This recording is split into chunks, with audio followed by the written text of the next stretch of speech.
boiled and mashed potato and 1 cup of boiled and mashed egg. And to this I am adding 1 cup of dry roasted besan. 1 cup of dry roasted besan goes in. And now to this I am adding some salt just to season it well. This is up to your taste. And some chopped up coriander, again up to your taste, more or less. And I have here some finely chopped ginger and some finely chopped green chilies that I am adding into. Again up to your taste. If you want it very spicy, you can add more or less. Mix all the ingredients well. Switching to my hand now. Give it a good mix. Egg and potatoes are well mixed. The next step is to make the koftas. For that I am taking a handful of the mixture and now form an oval sized ball. I am going to make the koftas with the rest of the mixture, and do ensure there are no cracks when you make the kofta, otherwise once you deep fry it's going to break. The koftas are ready. The next thing is to deep fry it till it becomes nice golden and brown. I have already heated a pan along with some vegetable oil and I am going to deep fry it. The oil should be nice and hot before you add in the koftas to it. Gently add the koftas. I am going to fry till it becomes nice and golden brown. If the heat is very low, then the koftas will break. You can see here it has turned a little golden in color, but we want it a little darker.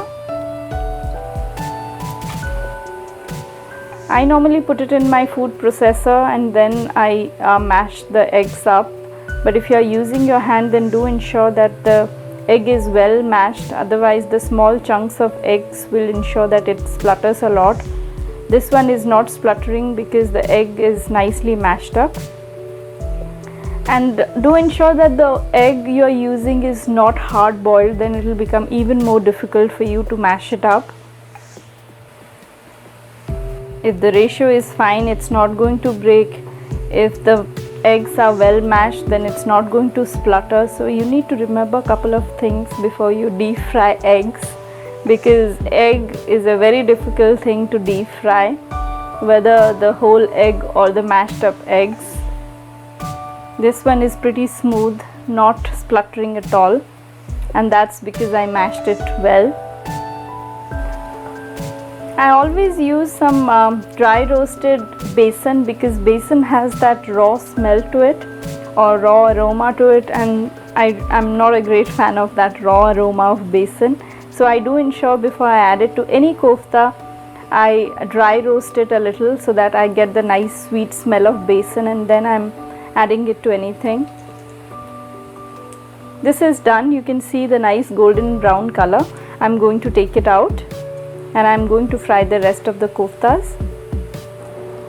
I have taken the leftover oil from the fried koftas, and this is about half cup of oil. To this I am adding a teaspoon of cumin seeds. Let it splutter. Cumin seed is done. I am adding the onions. This is one big sized onion grated, and there is a tinge of redness to this, and that's because I had a piece of tomato to it, and that's why I have that nice pink color to it. I just accidentally dropped the piece of tomato, and that's why that is such nice color. And I'm going to fry till it becomes a little translucent.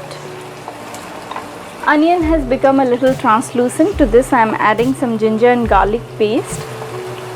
This is 2 tablespoons of ginger and garlic paste, and fry the ginger and garlic till the rawness is gone and you get the nice aroma of it. Ginger and garlic are done. I'm getting the nice aroma of it, and the onions have also softened a lot. To this I am adding the tomato paste. This is one big size tomato that I have pureed along with the seeds. And to the tomato, I am adding the dry spices, a teaspoon of turmeric powder, a tablespoon of coriander powder, a teaspoon of cumin seed powder, and a teaspoon of red chili powder, or to your taste. The red chili I am using is very spicy and I am not a great fan of very spicy food. So I have added just a teaspoon of it. Give it a good mix and cook the masala till the oil starts to separate and all the liquid is evaporated. Masala is done. The oil is oozing out. You can see it's floating on top and the masala is completely cooked. To this I'll be adding some water.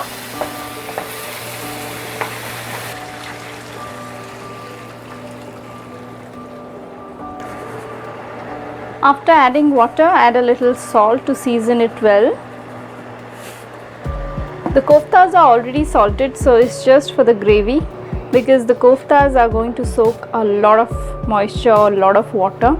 So you need to add a couple of cups of water just to ensure that you have some gravy and your koftas are very moist.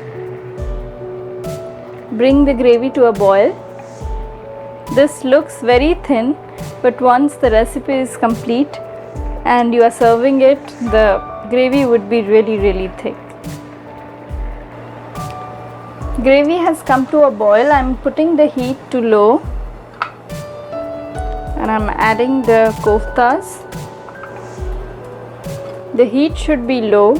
This is very important. If you cook it on high heat, this koftas will start breaking. After adding the koftas, switch off the heat. The gravy is still hot, still boiling.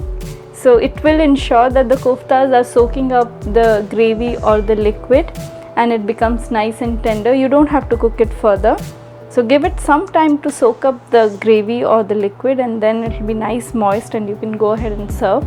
But before that I am going to add some garam masala to it and some chopped up coriander.